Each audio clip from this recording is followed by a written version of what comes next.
Bago umuwi si Santino, ay bumili na muna siya ng bulaklak at mga pagkain gusto ng asawa niya. Mag-iisang linggo na siyang hindi kinakausap ni Lian at naiintindihan niya naman yon. Hindi siya magsasawang suyuin ng asawa niya. Napangiti na lang siya nang makuha niyang fresh Juliet Rose. Gumastos man siya ng malaki, wala siyang pakialam. Ang gusto niya ay magkaayos na sila ng mag-asawa. Palabas na sana ng flower shop si Santino nang may tumawag sa cellphone niya. Tinignan niya naman ito pero unknown ang number. Hindi niya nalang pinansin at nagtungo na siya sa sakyan niya. Patuloy na tumatawag ang unknown number sa cellphone niya kaya muli niya itong tinignan. Sinagot niya na lang dahil baka emergency. Yes, hello. Sagot niya. Hello, Mr. Villafuerte. This is Sandra, manager ni Bianca. Nakikiusap ako sa'yo. Baka naman pwede mong puntahan na muna si Bianca. I'm sorry but I can't. Kung ano man yung drama niyo ngayon, itigil niyo na yan. Tigilan niyo na kaming mag-asawa. Wala na akong balak na balikan siya o ayusin ang relasyon namin. Pagtatanggi ka agad ni Santino. Kahit ngayon lang, nasa loob siya ng kwarto niya. Ayaw niyang lumabas kahit na anong gawin ko. Please, kahit na ngayon lang. Hindi ko na alam kung ano nangyari sa kanya. Baka sakaling lumabas siya kapag ikaw ang narinig niya. Nakikiusap pa ring wika ni Sandra. Pero walang plano si Santino na puntahan si Bianca dahil baka umasa na naman ito at bigyan niya na naman ng meaning ang gagawin niya. Call rescuers, not me. Aniya sa kabinaba ang tawag. Pinaandar niya na ang sasakyan niya at tinahak na ang daan pauwi ng bahay nila. Gumugulo man sa isip niya ang kalagayan ni Bianca pero mas mahalaga sa kanyang asawa niya. Ayaw niya nang gumawa pa ng ikakagalit ni Lian. Hindi pa sila nagkakaayos tapos gagawa na naman siya na ikakagalit nito. Ayaw niya nang sirain ang tiwala ng asawa niya. Nang makauwi si Santino ay hinanap niya kaagad si Lian. Nalaman niya naman na nasa hardin ito kaya doon na siya dumiretso. Daladalang bulaklak na binili niya at mga pagkain. Napangiti siya na makita niyang napakaganda niyang asawa kahit nabuntis ito. Kitang-kita na rin ang baby bump niya lalo na kapag naka-fitted siya. Hi love, agaw atensyon niyang wika. Nilingon naman siya ni Lian. Napatingin si Lian sa bulaklak at mga pagkain na dala-dala ni Santino. Araw-araw na lang siyang binibigyan ni Santino ng mga bulaklak at mga pagkain sa tuwing umuuwi dito galing trabaho. Flower for you, binili ko rin yung mga gusto mong pagkain. Nakangiti niyang saad. Nakatitig lang si Lian sa asawa niya habang ibinababa ni Santino sa lamesa ang mga bitbit niya. Nakokonsensya si Lian kapag hindi niya pinapansin o kinakausap ang asawa niya. Pero natatakot siyang masanay si Santino na maglihim ito sa kanya kapag palagi niya rin itong patatawarin kaagad. Tipid na lang nang umiti si Lian. Thanks, tanging wika niya. Kumustang maghapon mo? Hindi ka ba na-boring dito? Masiglang tanong ni Santino. Tanging iling lang ang sagot ni Lian. Naintindihan naman ni Santino na hindi pa rin siya kinakausap ng asawa niya. Alam mo ba love, naalala ko yung deal na gusto ko makuha. Nakipagkita ko kanina sa kanila kanina at nakuha ko kagad ang deal. Gusto ko sana nilang makita pero sinabi ko na nagpapahinga ka. Dahil maselan ang pagbubuntis mo. They are happy for me.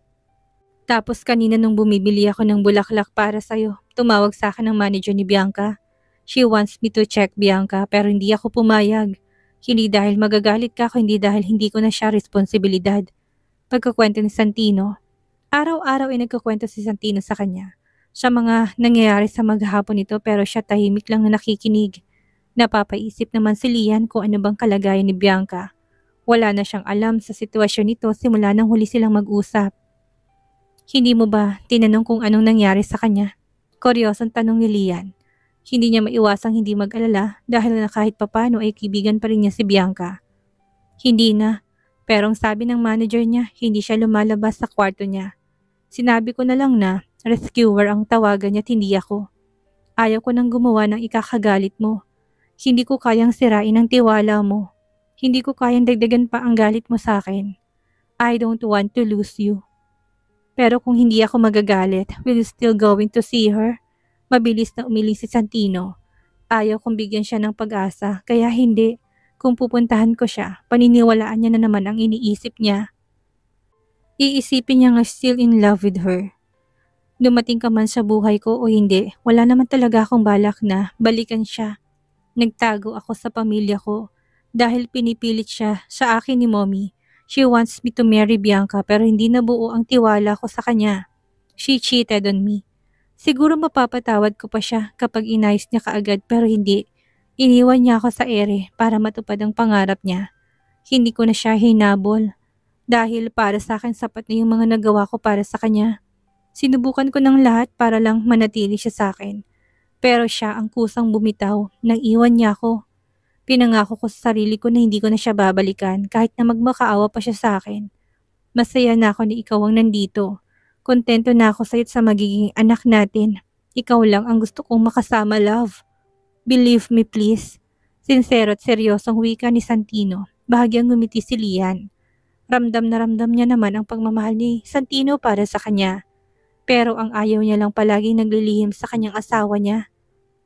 Just promise me, don't lie to me again. Ani ni Lian, matamis namang ngumiti si Santino sa katumango.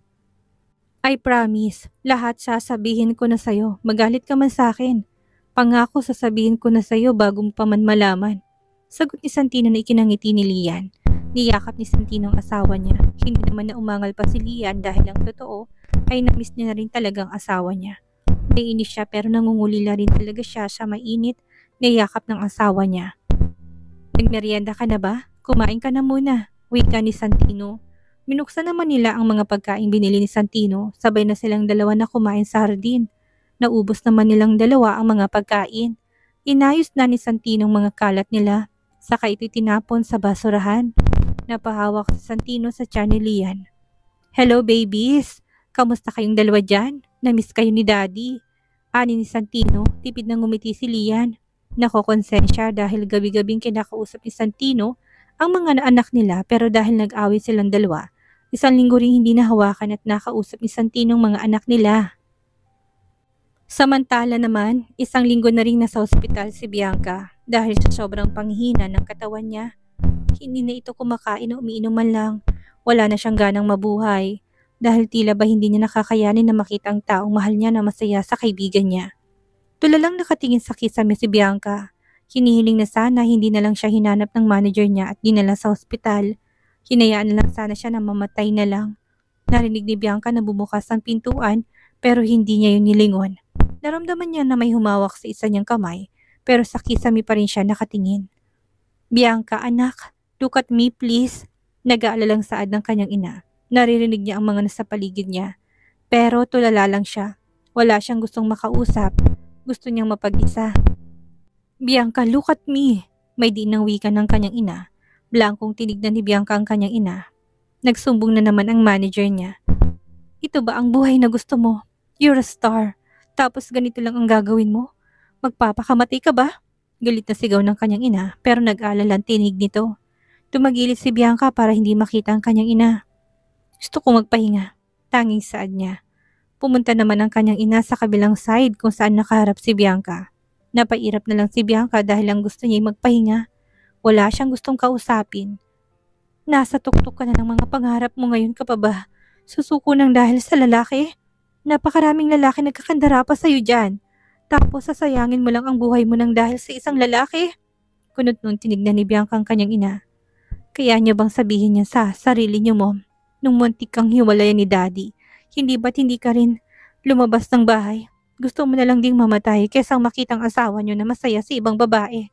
Blankong saad ni Bianca. Panandali ang natahimik si Mabel nang maalala niyang nangyari noon sa kanya. Seryoso niyang tinignan ng anak niya. Dahil mag-asawa na kami ng daddy mo. Kasal na kaming dalawa at meron kaming ikaw at ang ate mo.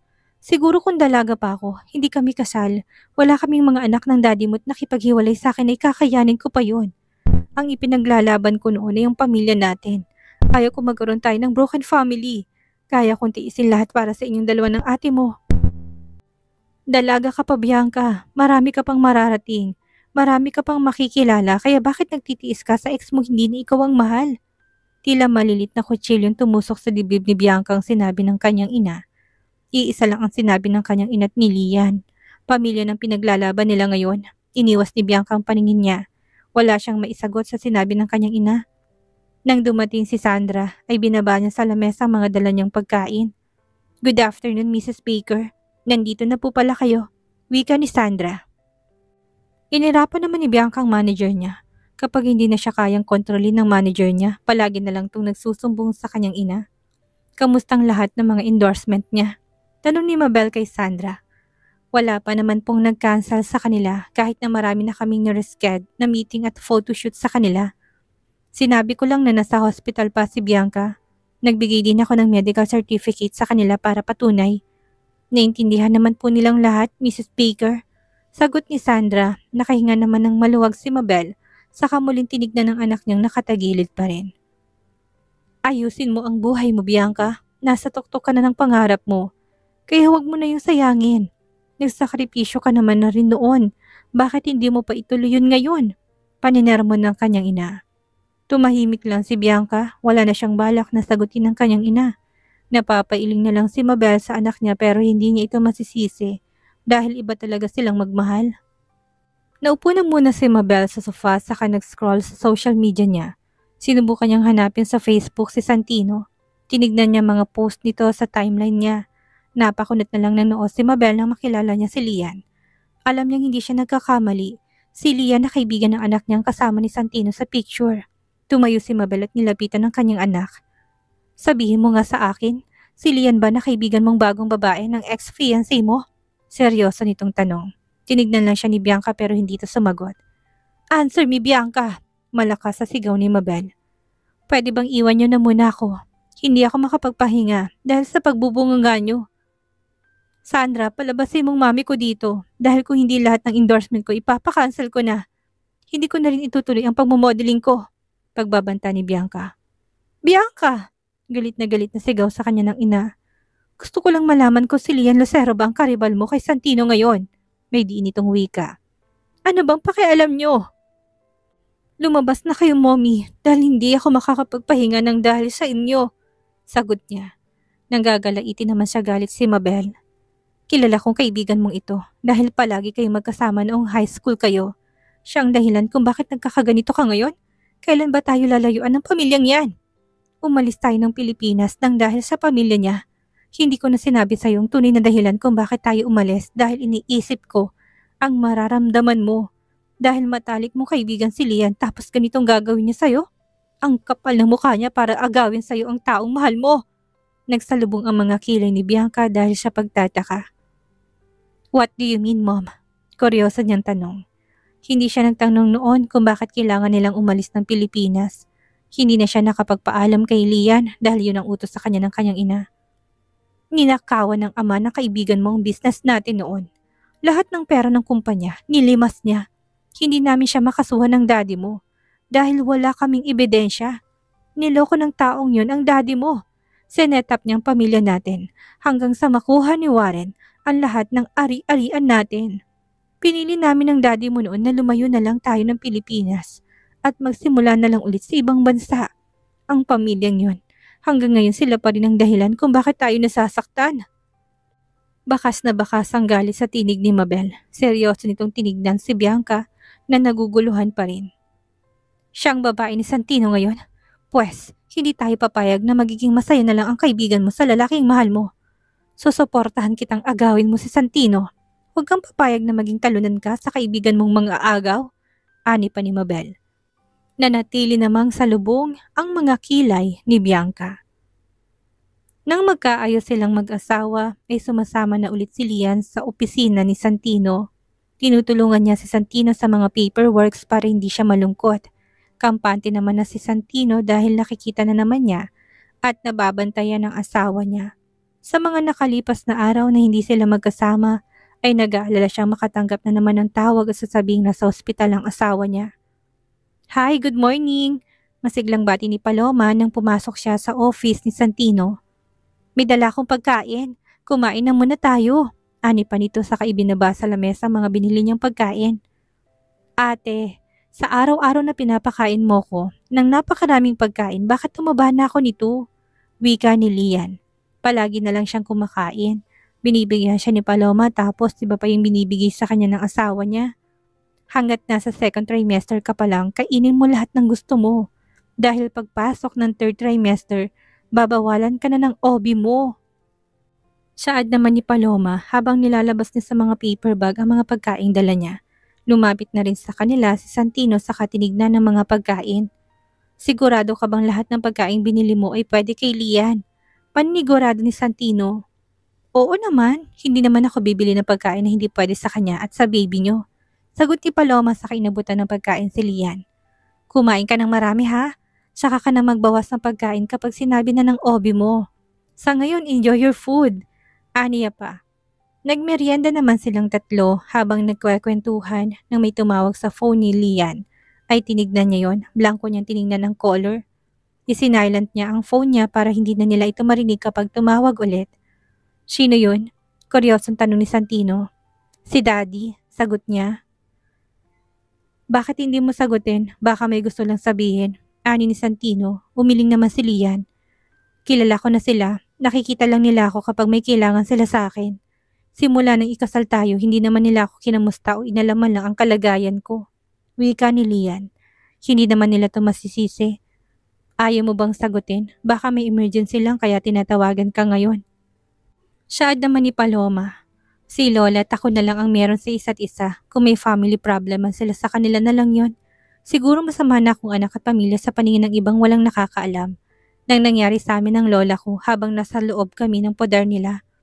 Oo, silang nagpapakain sa amin. Nakatira kami sa bahay nila pero yung sahod ko, binabawasan nila yun buwan-buwan.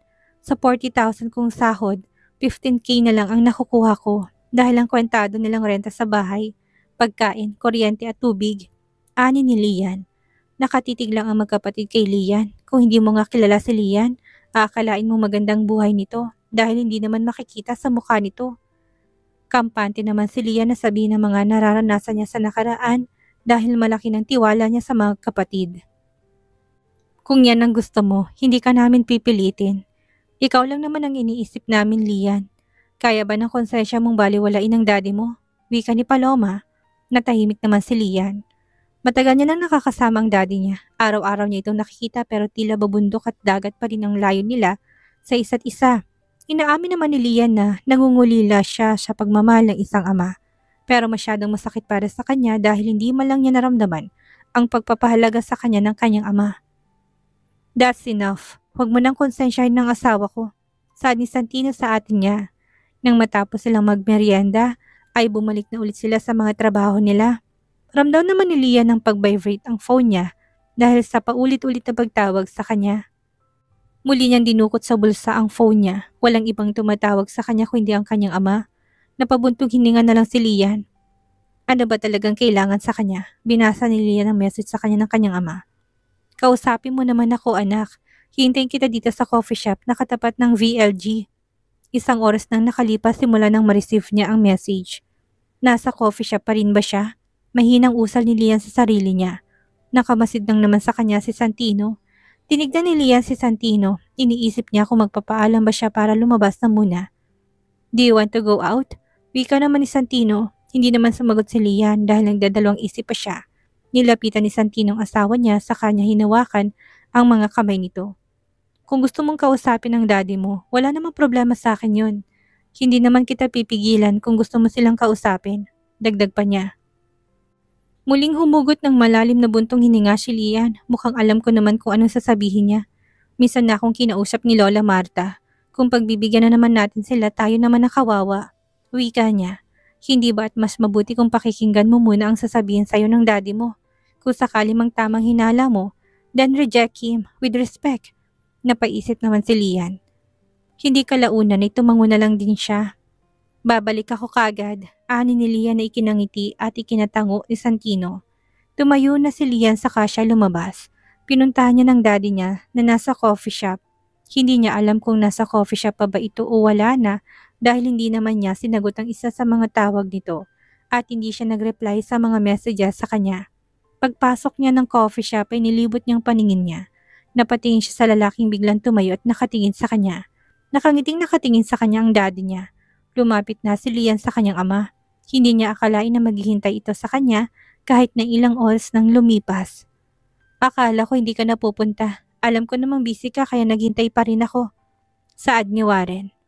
Diretsuhin niyo na po ako. Ano po bang kailangan niyo? Magalang pa ring tanong ni Lian. Ayaw niyang magpaligoy-ligoy pa. Gusto ko sanang tulungan mo naman ako. Kausapin mo ang asawa mo. Kung pwede ay pahiramin niya ako ng pera. Sabi kaagad ng kanyang ama. Matapang na sinalubong ni Lian ang mga mata ng kanyang ama na hindi niya magawa sa maraming taon. Hindi niya alam kung humihingi ba talaga ng tulong sa kanyang ama o inuutusan lang siya nito. Hindi ba't malaki nang nakuha niyo kay Santino? Bakit sa kanya kayo ulit lalapit? Dad, my husband is not a charity. Magalang na saad ni Lian pero tila ba hindi nagustuhan ni Warren. Lian, baka nakakalimutan mo ako ang nagpalaki sa'yo. Ako ang nagbihis at nagpakain sa inyo ng lola mo. Sa tingin mo ba, ganitong buhay mo ngayon kung pinabayaan na lang kita? Biglang kinurot ang puso ni Lian sa sinabi ng kanyang ama. Utang pa ba niya ang buhay niya? Sa halip na makiusap ng maayos at mahinahon ng kanyang ama dahil may kailangan ito sa kanya pagmamalaki pa ng nangingibabaw sa tinig nito. Daddy, hindi birong kalahating bilyon na nakuha niyo kay Santino. Hindi niya naman kaya maglabas ng maraming pera. Limitado lang din ang kaya niyang ibigay. Pinaghihirapan niya naman po ang mga perang hawak niya. Mahinahon pa rin niyang saad. Nagsalubong ng mga kilay ni Warren. Malaki na ba ang ulo mo? Dahil ikaw ang kailangan namin ngayon. Wala ka sa pwesto mo ngayon kung hindi kita. Alam ko yun, Dad. Pero kasalanan ko bang naging bunga ako ng pagtataksil mo sa pamilya mo? Kailangan bang singilin niyo ako dahil kayong dahilan kung bakit nabuhay ako sa mundong ito? Lian, masyado nang mabitiw ng mga salitang bibig mo. Malakas sa sigaw ni Warren, kaya napapatingin sa kanilang ibang customer. Pilit namang kinakalma ni Lian ang sarili niya. Hindi siya pwedeng magalit.